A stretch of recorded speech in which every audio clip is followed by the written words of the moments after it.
Kaixo, kaixo denoi, zer moduz? Gaur kontatuko dizuedan ipuina?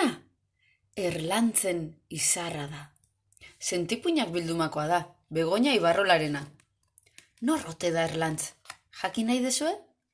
Ea ba. Bazen behin, Kristalur izeneko planeta bat. Kristalurren, jendeak gauza berezi bat egiten zuen. Badakizu ezer? Izarrekin hitz egiten zuten. Bai, zaharrek umei irakasten zieten izarrekin hitz egiten. Txiki-txikitatik, baina entzun ondo. Izarrak pentsamenduen bidez komunikatzen ziren. Ez hitzen bidez, ez. Pentsamenduak urrun-urrunera iritsi daitezkelako. Izarretaraino. Haur batek 7 urte betetzen zituenean, jai handi bat ospatzen zuten Kristalurren. Haur horrek lehendabizi izar bat aukeratzen zuen. Berea izango zena. Eta izarrarekin komunikatzen ikasi behar zuen. Begira, hauxe da Erlantz. Erlantz urduri zegoen. Gau hartan, bere urtebetetze festa ospatuko zuten, eta berak izarra aukeratu beharko zuen. Zer moduz mutiko? Galdetu zion Luxmordok. Luxmordo bere maisua zan. Urduri xamar nago, Luxmordo, ez dakit ondo arituko naizen. Gainera, ez dakit zer kontatu izarrei, erantzun zion Erlantzek. Nire ustez, lehenengo eguna denez, hauxe egin behar dezu. Lehendabizi, zure izena esan, eta non bizi zaren, eta nolakoa zaren azaldu. Maixu, baina, duda badakat, nola jakingo dut izarrek entzuten didaten ala ez? Ez kezkatu Erlantz, zure mezua izarretara iristen denean, izarrek seinale bat bidaliko dizute, argi urdinxka distiratsu bat. Eta erantzuten ez badidate? Zure mezua iritsi ez zaiela esan nahiko du horrek. Ai, urduri zegoen, Erlantz.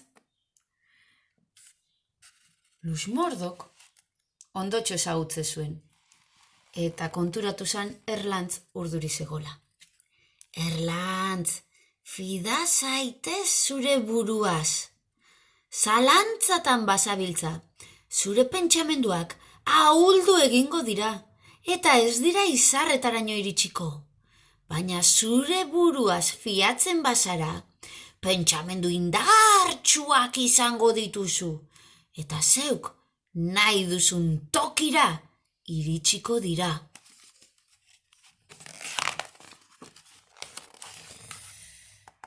Ilunabarrean, eguzkia etzan zenean, Kristalurreko herritarrak urtebetetze jaira abiatu ziren. Begira zenba jende. Denak Erlantzen festara. Eta Erlantz oso itxura bereziarekin azaldu zen. Soinean tunika txuri-txuria zeukan, soineko txuria bezelakoa, eta bekokian, kopetean, urre koloreko xingola bat. Begira, ze dotore, prest zegoen. Orduan, isiltasuna zabaldu zen. Jende guztia begira zegoen, eta Luxmordok esan zuen. Erlantz, 7 urte bete dituzu gaur, izar bat aukeratu behar duzu. Izar hori laguna izango duzu, eta berarekin komunikatuko zara zure pentsamenduak argiak eta indartsuak badira. Aukeratu alduzu zure izarra? Bai, maixu, erantzun zion Erlantzek. Uraxe! Eta makiltxoakin seinalatu zuen. Bere izar kutxuna. Ongi da! Izar distiratsu hori Arturus sistemakoa da. Orain lasaitu. Eta uste duzunean presaudela, bidali zure mezua. Erlantzek begiak itxi zituen, eta bere baitan murgildu zen. Pentsamenduak bidali zizkion izar aukeratuari. Mundu guztia, zerura begira, adi, distira urdinskaren zain. Baina,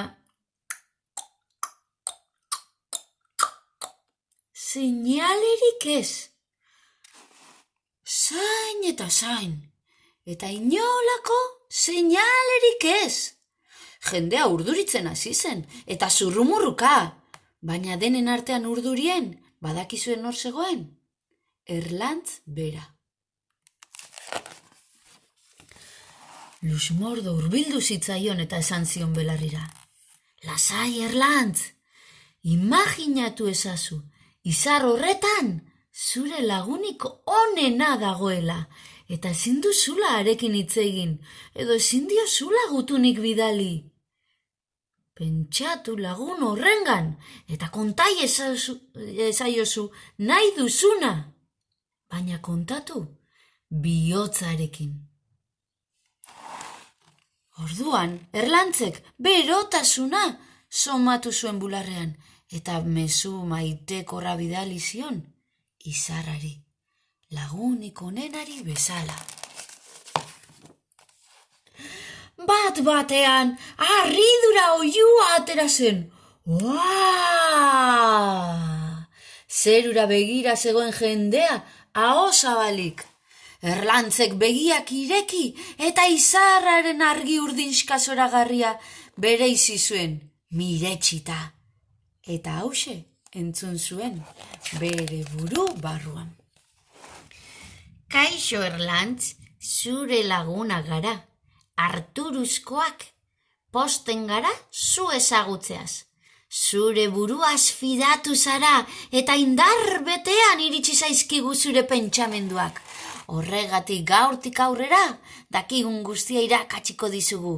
Horrela, egunen batean, zeuk ere kristalurreko beste batzei irakatsiko diezu. Txaloka eta bibak aritu zen jendea puska batean. Aupa, Erlantz, aupa! Baina Erlantz isili geratu zen, izarretako lagun berriei entzuten. Adi, eta zuek ere badakizue, fila zaitezte zuen buruaz, pentsatu eta bihotzez jokatu. Eta hala bazan, edo ez bazan, zahar dadila kalabazan, eta atera dadila Zumaiako plazan. Aio!